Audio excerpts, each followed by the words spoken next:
أرست زينة منجست مدمار تكالاو قعزين نامريرو بمتيافون ذات أو سلازبلون عبيت هاجراو عواتاتنا تمزقبو خمس خونو مكتل قدمايا منيستر تمسكن ترونه قليتهم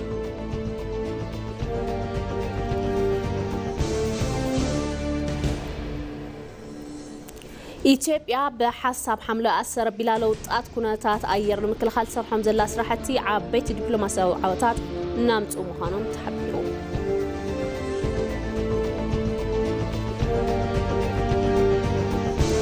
كاب وصاي قدماي منيستر أستراليا أنتوني ألبانيز محبراو ميديا محبراو قدقات النابس حيلهم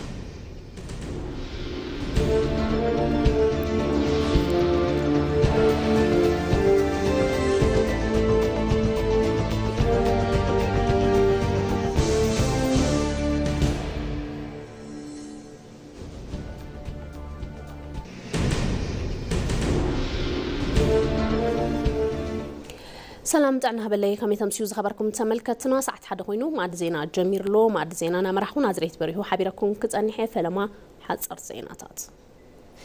منجستي مدمار تكالو قعزينا أمريرو بمتيافون ذات أو سلازبلون عبيتي هاجراو عواتاتنا تمزقب خمس خونو مكتل قدمايا منيستر تمسكن درونه قليتهم مبل إسران كلتن عالم لخا معلت قعزينا ولدو بسنة مقبار تكال بأسرارها أب تحت زبل مري حساب أب مذكرت عوات عدوات خبيروم مكتل قدمايا منيستر تمسكن درونه بتوان كم زبلو قعزينا دمر وصيت ودقات مورال دخمس انتكالات يلوم إثيوبيا مسكف تكبارنا مكل خالق قدم 13 ساعات جميرة مع غف حق انتكالنا تايشا ناصر حتى تركب لهم دحرت هاجراو لوطي بهراو كوميتي طرا قعزينا بمطياش هاجراو خنتات قبن قعزينا نمقمقام جنزابه نمفتارن زلاقه انفتات مفتح المملكاتن داخلو صراحه غوسكواس كم تسالطون حبيرهم هاجراو عوتات زمزقو زلو منجست مدمار قعزينا أمريرو زصيف سلازخونه يخبلون تزاربهم توسخون زلاق مفتح مكل خالق قعزينا سنة مقبار ولدو بمهناتن قعزينا زي قلع زي قاب بمفتارن كم زخونه رديهم تكالاو قرص حيزو هاجرنا مفراس زبصح زنبره قعزينا بتنكور قالسي تطوبيلنا يناوني لهم اتهم مكتل قدماي منيستر سنة مقبار ولدو مهنات تكالاو سرارحا بمعبال كاب قعزينا مكل خالق قبن حق قعزينا مخبار كله بقراتنت كسرح خمزه لوون حبيرهم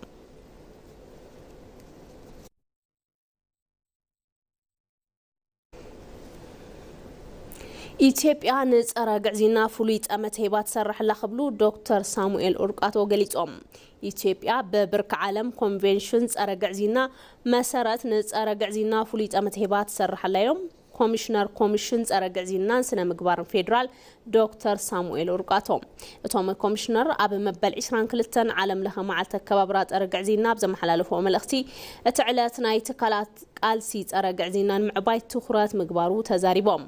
أبى قالسي صرا قعزينا خم إثيوبيا زبلاب عبيت ركبها هاجرات زلو تكبرا الرأيان قدلاسن تنكرن تكالات كم زرقي العلم نزس عبدو ما دحر لوطي قالسي صرا قعزينا قدلات نمرام حقتات بممحياشن قعزينا نمكل خالن سرحتي مجمرو أرديوم نسعبو أبى قعزينا زرقي قدلتات بمرامن حقتات بممحياشن سعرتات مكل خال قعزينا خمس خايدو أبريهم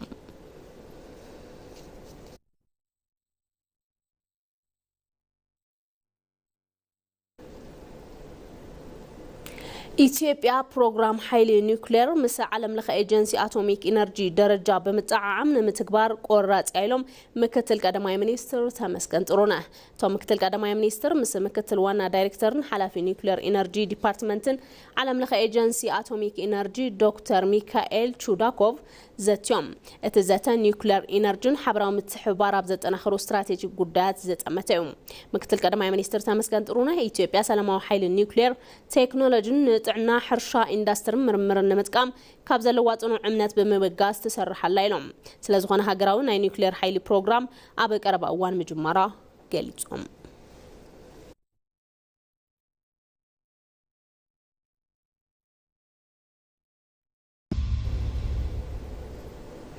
إثيوبيا أبى عودي إنرجي نزل عبيت أهجر أفريقيا بحبار المسرح ورات يخبلو أيت آدم فرح قليتهم بمعرض مكتل قدماي منيستر حلف ما أخل متحبر هنت أسرع الديمقراطية مكتل بريزيدنت بارتي بلتقنان آدم فرح ኢትዮጵያ ኣብ ዓውዲ ኢነርጂን ዘላቀ ዕቤት ኣህጉር ኣፍሪካ ብሓባር ንምስራሕ ቆራጽ ኢሎም ቀዳማይ ጉባኤ ኤፊሽንሲ ኢነርጂ ኣፍሪካ ኣብ ኣዲስ ኣበባ እናተሳለጠ ይርከብ ኣይተ ኣደም ፈራህ ኣብቲ እዋን ከም ዝበልዎ ዓሚቕ ሃፍቲ ኢነርጂ ኣፍሪካ ብግቡእ ንምጥቃም ብምትሕብባርን ብሕብረትን ምስራሕ ይድልም ኢትዮጵያ ለውጢ ከባቢ ኣየር ንምጽዋር ንዝሓለፉ ዓመታት ብሰርሕቶ ስራሕ ንማሕበረሰብ ዓለም ኣብነት ክትከውን ከም ዝኻለት ብምግላጽ ኣፍሪካውን ከማህጉር ኣብቲ ዓውዲ ጥንኩር ስራሕቲ ክትሰርሕ ከም ዘለዋ ገንዚቦም ቀዳማይ ሚኒስትር ዶክተር አብይ አሕመድ ብዘጀመርዎ መርሃ ግብሪ ሓምሎ ኣሰረቢሉ ለውጢ ከባቢ ኣየር ንምጽዋር ብዙሓት ስራሕቲ ከም ዝተወገኑ ኣብሪሆም እቲ መርሃ ግብሪ ንኣፍሪካ ዘላቀ ጣቕማ ኢነርጂ ወሳኒ ከም ዝኾነ ብምሕባር ኢትዮጵያ ኣብ ሓምሎ ኣሰረብ ዝሓለፉ ዓመታት ብዝወገነቶም ውጽኢታዊ ስራሕቲ ጉባኤ ኮፕ 32 ንኽተሰናድእ ከም ዝተመረጸት ኣብሪሆም ኢነርጂ ናይ መጻኢ ዕቤት ኣፍሪካ ወሳኒ ከም ዝኾነ ብምግላጽ ኢትዮጵያ ኣብቲ ዓውዲ ነቲ ኣህጉር ዘላቀ ዕቤት ብሓባር ከም ትሰርሕ ኣረጋጊጾም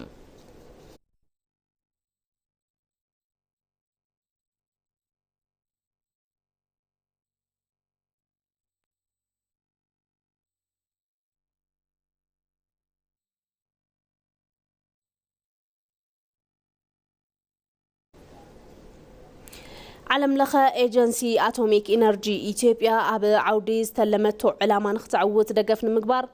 قرات إلهم وانا دايركتور تي ايجنسي رافوئيل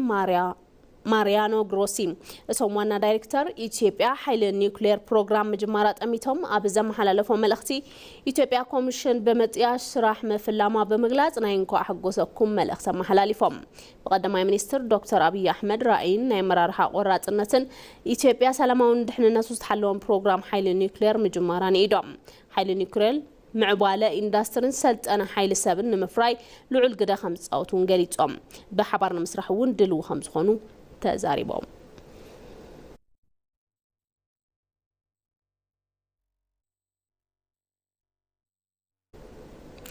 ሚኒስተር ማይን ኢነርጂን ኣብ ከተማ መቐለ ህንጸት መጻረይ ርስሓት ኣጀሚሮም ሚኒስተር ማይን ኢነርጂን ኣብ ክልል ትግራይ ከተማ መቐለ ልዕሊ 2.2 ቢልዮን ብር ወጻኢ ዝስራሕ ህንጸት መጻረይ ርስሓት ኣጀሚሮም ሚኒስተር ማይን ኢነርጂን ዶክተር ሃብታሙ ኢተፋ ፕሬዝዳንት ጊዜያዊ መምሕዳር ክልል ትግራይ ሌተናል ጀነራል ታደሰ ወረደን እምነ ኩርናዕቲ ፕሮጀክት ኣንቢሮም እቲ ፕሮጀክት ካብ ባንክ ዓለም ዝተረኸበ ልቃሕ ዝተሸፈነ እንትኸውን ድሕሪ 18 ኣዋርሕ እቲ ህንጸት ተዛዚሙ ንግልጋሎት ክፍቲ ከም ዝኸውን ተሓቢሩ እዮም እቲ ህንጸት ብኣሰር ኮንስትራክሽንን ኣማኸርትን ከም ዝፍጸም ፈጻሚ ስራሕ ርክብ ህዝብን ኮሚኒኬሽንን ጌትነት ስሜ ንፋና ዲጂታል ገሊጾም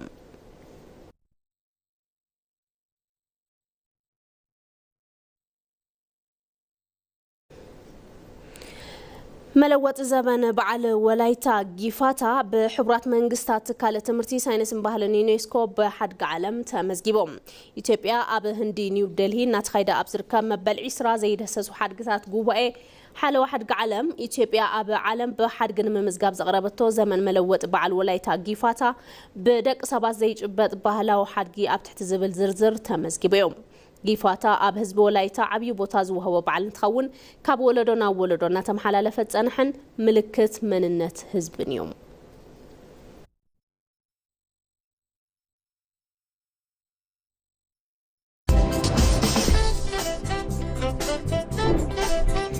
بهبرة بيراوينتاتشن كورتن باندنتاتشن يمنوابنا سيدا ودا جيركا aan u dhigayno taariikhda wada jirka ah ee jiilka bari biya Kenya gargaara mura gargaar cisuf kan tattafan ካብ ዓለማዊ ሓቅን ህልው ኩነታት ሃገርን ዝተዛመደ ሓድሽ ሓሳብ ለውጢ እንምራሕ ባሮቱ ድዒ ሲተልቅ ሶላይ የታፈረች የተከበረች ልጆቿን በምቾት የምታኖር የበለጸገች ኢትዮጵያን እውን የምናደርግ ልጆቿን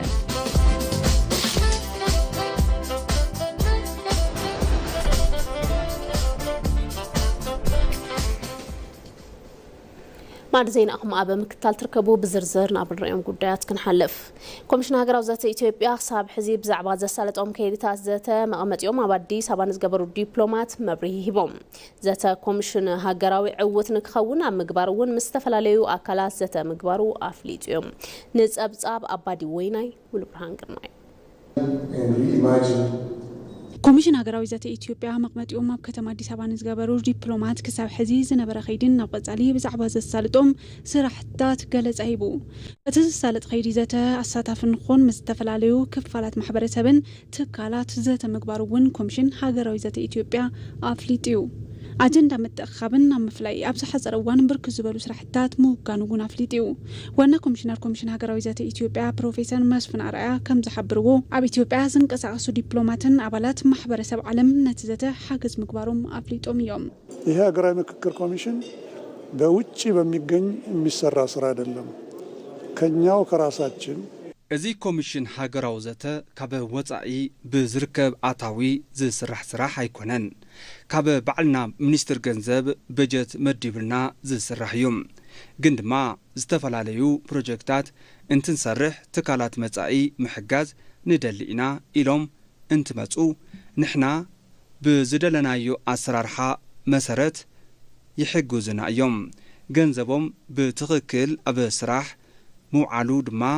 በብዋኑ ይከታተሉ እዮም ዋና ኮሚሽነር ፕሮፌሰር መስፍን አርኣያ ኣብ ክልል ትግራይ ሃገራዊ ዘተ ንምጅማር ይስራሕ ከም ዘለውን ኣፍሊጦም እዮም ዋናው የሀገራዊ ምክክር ዓላማ እነኚህ በየቦታው ያየናቸው ግጭቶች እና ጭራሽ ወደ ጦርነት ያደጉ ቀንድ ዕላማ ኮሚሽን ሃገር በብዋኑ ዝለዓሉ ጎንጽታትን ናብ ኩናት ዝዓብዩ ኩነታትን ንመወዳእታ እዋን ብዝከኣል ብርኪ ብዘተ ምፍታሕ እዮም ስለዚ ንትግራይ ንበይና ጌርና እንኸደሉ ከይዲ ኣይክህልውን ኣብ ከተማ አዲስ አበባ ዘለው ተጋሩ ኣብ ትግራይ ዘለው ተጋሩ ናብ ኮሚሽን ሃገራዊ ዘተ ሓሳብ ንኸእቱ ጻውዒት ጌርና ኢና ዝረኸብናዮ መልሲ ዘበረታትዑ እዮም ኣብ ዝተረፉ እዋናት ጉባኤ ኮሚሽን ሃገራዊ ዘተ ንምጅማር ብርክት ዝበሉ ምንቅስቃሳት ይሳለጡ ከም ዘለውን ገሊጾም እዮም በቀሩን 3 ወራት ጊዜ ውስጥ የኢትዮጵያ ሃገራዊ ምክክር ጉባኤ መጀመር አለበት ኣብቲ ዝተረፈና 3 ኣዋርሕ ጉባኤ ኮሚሽን ሃገራዊ ዘተ ክጅመር ይግባኢልና ንኣምኒና እዚ ጉባኤ ተጀመረ ማለት ድማ ሽዑ ወዲና ኢና ማለት ኣይኮነን ዘተ ዝቕጽልን ከይድን እዩ ኣብቲ ዝነበረ መብርሂ ዝተሳተፉ ዲፕሎማቱን ኸይዲ ሃገራዊ ዘተ ዕውት ንኾን ሓገዞም ኣጠናኺሮም ከም ዝቕጽሉ ኣፍሊጦም እዮም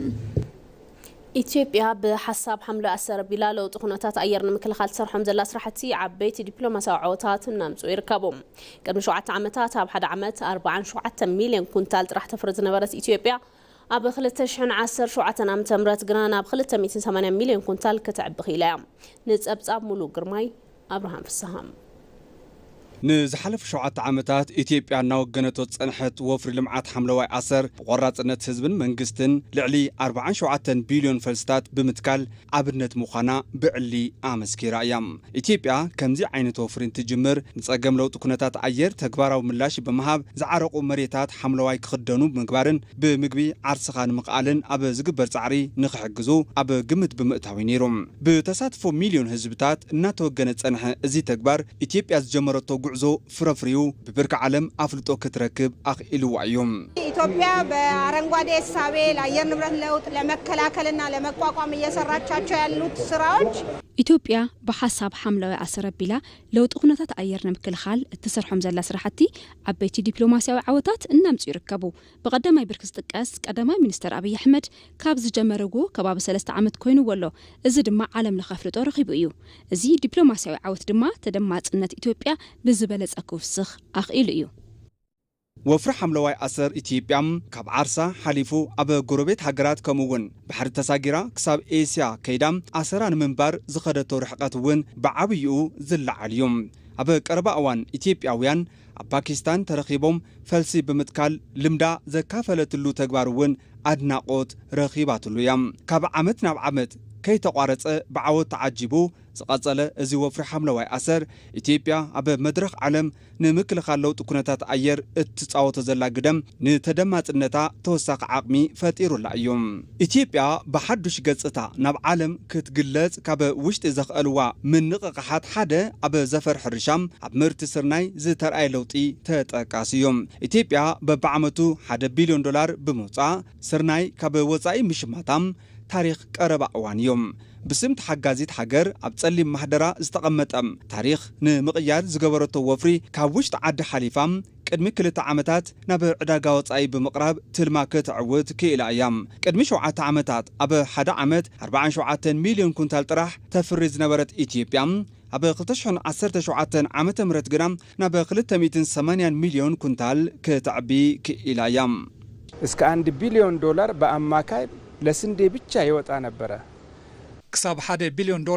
ዝኸውን ቅርሺ በበዓመቱ ንዕድጊት ስርናይ ጥራይ ይወጽእ ነይሩ ኣብ ዝሓለፉ 4-5 ዓመታት ግና እዚ ኩሉ ተለዊጡ ዋላ ሓንቲ ስርናይ ካብ ወጻኢ ኣይነቱን ዘለና ከምዚ ዝበሉ ስራሕቲ ገጽታ ኢትዮጵያ ካብ ምቕያር ሓሊፉ ኣብ መድረኽ ዓለም ለኸም ኣፍልጦ ክትረክብ ገይርዋ እዩ ቀዳማይ ሚኒስትር አብይ አሕመድ ዘረኣይዎ ኣመራርሓን ቆራጽነትን ብምህርቲ ስርናይ ቢልካም ብምግቢ ዓርስኻ ንምኽኣል ዝግበር ብዘሎ መፍትሕ ሓሳብ እውን ካብ ትካል ፋኦ ኣፍልጦን ሽልማትን ክረኽቡ ኣኽኢልዎም እዮም ኢትዮጵያ ካብ ተመጽዋታይነት ተላቒቓ ኣብ ኣፍሪካ እታ ቀዳመይቲ መፍረይት ስርናይ ብምዃና እውን ንዝተረፋ ሃገራት ኣፍሪካ ከም መርኣያ ክትውሰድ ኣኽኢልዋ እዮም ካብ ንእሽተይ ጀሚሩ ናብዚ ዝለዓለ ብርኪ ዝዓበዩ ምንቅስቃሳት ወፍሪ ካብ ሃገር ሓሊፎም ኣብ መድረኽ ዓለም ስም ኢትዮጵያ ብጽቡቕ ክለዓል ዝገበሩ እዮም ኮሪደር አሸልሟል ግሪን ሌጋሲ አሸልሟል ስንዴ አሸልሟል ኮሪደር ልምዓት አሸሊሚ ሓምለዋይ ኣሰሩን ኮሞ ስርናይ አሸልሚዩ መብዛሕትኦም ስራሕትና በብርካ ዓለም አፍልጦ ዝረኸቡን ሽልማት ዘርከቡን እዮም ንምንታይ እንተልና በቀጻልነትን በውጽኢትን ክነረጋግጽ ብምኻልና እዩ ኢትዮጵያ ተኸተሎ ርክብን ዲፕሎማሲ ወጻእን ምስ ዝኾነ ሓይሊ ኣሰላልፋ ዘይወገነ ከምኡውን ተሓባቢርካ ምልማዕ ዘቐደመ እዩ ካብ ምብራቕን ምዕራብን ሃገራት ኮነም ትካላት ዝግበሩ ዘሎ ሓገዛት ገንዘብን ዓይነትን ሃገር በቀል ዝኾኑ ሓደሽቲ ናይ ምድማር ሓሳባት ንምንባር ማዕጾ ከፊቱ እዩ ከምዚ ዝበለ ኣካይዳ ኢትዮጵያ ኣብ ውሽጢ ዓዲ እትውግኖ ዘላ ዓለም ዝመስከረሎም ዓወታት ኣብ መድረኽ ዲፕሎማሲ ሃገራት ኣፍልጦ ንኽህባ ዘገደደ ኮይኑሎም እዚ ሩኡይ ስራሕቲ ዲፕሎማሲኣ እናተጠናኸረ ምምፁ ብሔራዊ ጥቕማ ኣብ ምኽባር ወሳኒ ጉዳይ ተገይሩ ከም ዝውሰድ ተመላኺቱ ተቐባልነት ዘለዎ ጥንኩር ሃገረ መንግስቲ ምህናፅ ትማሊ ምስሎምን ጽባሕን ዘተኣሳሰሩ ሓሳባት ብምሕሳብ ሕብረ ብሔራውነታ ተረጋገጸ ሃገር ንወለዶ ንምስጋር ምስራሕ ከም ዝግባእ ተሓቢሮም መንግስቲ ምድማር እውን ነዚ ንምግሃድ ኣብ ምስራሕ ይርከብ ኣቤል ሚልጌታ ዋዲድ ወሎ ደሃብ ያሲን ክተርቦያ ኢትዮጵያ ዘበናት ዘቁፀረ ታሪክ ዘለዎ ሃገር እኳ ተኾነት ተሃኒጹ ዝተዛዘመ ጥንኩር ሃገረ መንግስቲ ግና ኣይፈጠረትን ኢትዮጵያ ናይ ምምራሕ ዕድል ዝረኸቡ መንግስታት ኩሎም ኣፍሪካ ካብ ዜሮ መጀመር ብምምራጾም ጥንኩር ሃገረ መንግስቲ ከይህነጽ እቲ ቀንዲ ምኽንያት ተገይሩ ይውሰድ ኢትዮጵያ ዘይተቋረጸ ዝቀደመ ስርዓት መንግስቲ ዘለዎ ሃገር እኳ ተኾነት ኮይኑ ግና ኣብ ከይዲ ፍጹም ዝኾነ ተቐባልነት ዘለዎ ሃገረ መንግስቲ ምህናጽ ግና ኣይከኣለትን ምስ ለውጢ ስርዓት ሓቢሮም ዝፈርሱ ትካላት ንግልጋሎት ፓርትን ለውጢ ስርዓትን ዝሰርሑ ትካላት ምህላዎም ክሳብ ሕዚ ጥንኩርን ተቐባልነት ዘለዎ ሃገረ መንግስቲ ከይህሉ ገይሩ እዩ ካብዚ ሓሊፉ ጸገማትን ተጋጥሙ ንምፍታሕ ዝኽየዱ ኽያዶውን ብጥበብን ኣርሒካ ብምሕሳብን ዝተቃኒብ ዘይምዃኑ ኣብ ህንጸት ሃገረ መንግስቲ አሉታዊ ጽዕንቱ ሕዲሩ እዩ የሐሳብ ልዕልናን የማይቀበለው የፖለቲካ ባህላችን ፖለቲካችን ምን አደረገው ላዕለዋይነት ሓሳብ ዘይቅበል ባህሊ ፖለቲካና ኣብ ዝሓለፉ 50-60 ዓመታት ንዕዳጋ ፖለቲካ ክፉት ገይርዎም ካልኣይ ጽንፈኝነት ምኽረራይነት ጎንፂ በብእዋኑን ክፍጠር መልዕሊ ኮይኑ እዩ ብምዃኑ ፖለቲካና ሽፍታ እናወለደ እዩ ከይዱ ማለት እዩ ኣብ ክንዲ ንጽባሕ ምሕሳብ ሎሚ ጥራሕ ዝሓስቡ ብድሕረይ ዳንዴሬት ብቆላ ዝብለት ተሓሳስባ ንሃገር ንድሕሪት አትሪፍዋ እዩ ደርግ ሲመጣ ልክ እንደ መሬት ሁሉንም ቢሮክራሲውን ምን የወረሰው ደርግን ትመጽእ ልክዕ ከም መሬት ነቲ ፖለቲካውን እዩ ወሪስዎም ብኸይዲ ኩሎም ኣካላት ራእይ ኢሰፓ ዕላማ ኣፈጸምቲ እዮም ኮይኖም ንኣብነት ኣብ ውሽጢ መከላኸሊ ሰራዊት እንትንርኢ ልዕሊ ቶም ጀነራላት ወታደራዊ ኮሚሰር እዩ ዝለዓለ ስልጣን ዝነበሮም እዚ ድማ መዋቅር እቲ ፓርቲ እዩ ኢህወደግ ናብ ስልጣን እንትመጽእ ኩሉ ውድብ አብዮታዊ ዴሞክራሲያዊ ልኡኽቶ ዘፈጽም እዩ ተገይሩ ሰራዊት ምክልኻል ነቲ ፓርቲ ዝመስል ድሕንነት ፖሊስ ኮሚሽን መሰል ሰብኣዊ ቦርድ መረጻ ኩሎም ትካላት ዲሞክራሲ ዝበሃሉ ተቀባልነት ዘለዎ ጥንኩር ሃገረ መንግስቲ ጋህድን ምግባር መንግስቲ ምድማር ኢትዮጵያ ንድሕረት ምኽንያት ዝኾነ ብልሽዋት ባህሊ ፖለቲካ ከዕረይ ከም ዘለዎ ይመላኸት ትማሊ ምስሎሚ ሎሚ ምጽባሕ ተዘይት ኣሳሲርና ጥንኩር መጻኢ ኣይህልወናን ኢሉ ይኣምን ካብ ድሕረት ሃገር ንምድሓንን ጥንኩር ሃገረ መንግስቲ ንምህናጽ ነፃን ዘይሸራውን ብቕዓት ዘለዎም ትካላት ምህናጽ መንግስቲ ምድማር ኣብ መስራሕ ይርከብ መደመር አፍርሶ የመጀመር የፖለቲካ ባህል ለኢትዮጵያ አይጠቅምም መቆም አለበት ብሎ ያምናል ምድማር አፍሪስካ ናይ ምጅማር ባህሊ ንኢትዮጵያ አይጠቅምን ጠጠው ክብል ኣለዎ ኢለ ያምን ስለዝኾነ ምስትኽኻል ዝሓለፉ ጌጋታት ዝእርም ምብዛሕ ዘቀድም ዓወታት ሓልዩ ዘስፍሕ ምብርካት ነዚ ናይ ሎምን መጻን ወለዶ ጥቕምን ድሌትን ዝሰርሕ ሓሳብን መትከልን ሓፍቲ ጸጋ ምጽናሕ የድሊም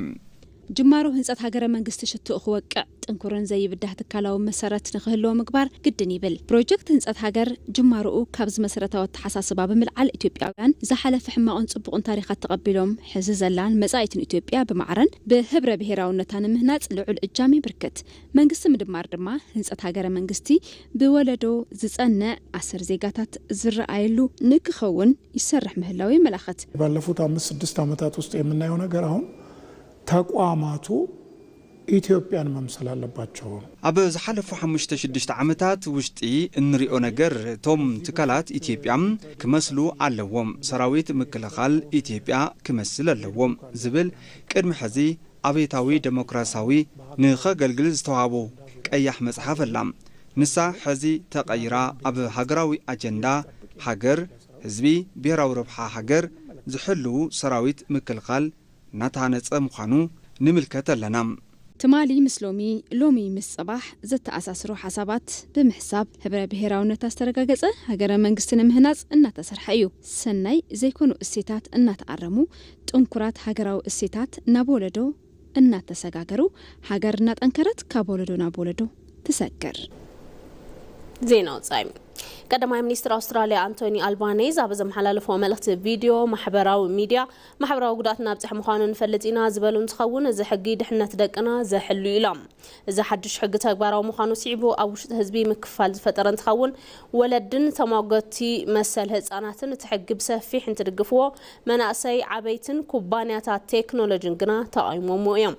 ሜታን ቲክቶክን ነቲ ሕግን መፍጻም ኣጸጋሚ ከም ዝኾኖም እኳን ተገለጹ ዝወጽ ሕጊ ንምኽባር ግና ቃልኣትዮም እዮም በዓል ዋና ፌስቡክን ኢንስታግራምን ሜታ በዓል መዓልቲ ገደብ ቅድሚ ምብጽሑ ትሕቲ 16 ዓመት ዝኾኑ ኣካውንታት ምእላይ ምጅማሩ ገሊጹ እዮም ኣውስትራልያ ብዝወሰደቶ ስጉምቲ ካልኦት ሃገራት እውን ተመሳሳሊ ሕግታት ንኸውፅኣ ጽዕንቶ ዝፈጥር እዩ ምባሉ ቢቢሲ ጸብጺቡ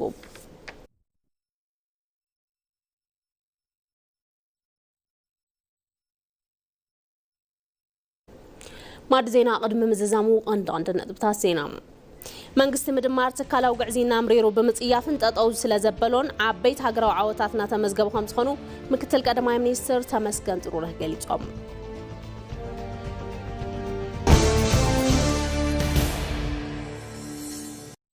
ኢትዮጵያ በሐሳብ ሐምለ አሰረ ቢላለው ጥኹነታት አየር ንምክልኻል ሰርሖም ዘላ ስራሕቲ ዓበይት ዲፕሎማሲያዊ ዓወታት ናምጹ ከም ዘለው ተገሊጾም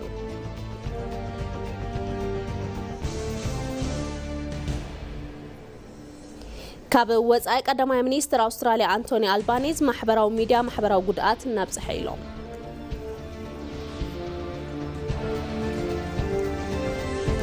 ዕለታዊ ማዕድ ዜና ዝተኸታተልኩሞ ነይሩ ስለምክታልኩም የመስግን ማዕድ ዜናና መራሕና ዝሬት በሪሁ ሓቢረኩም ጸኒሐ ብሩኽ ምሸት